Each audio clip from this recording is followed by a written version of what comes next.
So today is a historic day for peace, and Prime Minister Netanyahu and I have just concluded an important meeting on many vital issues, and most importantly, we discussed how to end the war in Gaza, but it's just a part of the bigger picture, which is peace in the Middle East. I believe that today we're taking a critical step towards both ending the war in Gaza and setting the stage for dramatically advancing peace in the Middle East, and I think beyond the Middle East, in very important Muslim countries.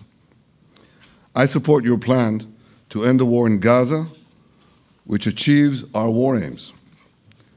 It will bring back to Israel all our hostages, dismantle Hamas's military capabilities, end its political rule, and ensure that Gaza never again poses a threat to Israel.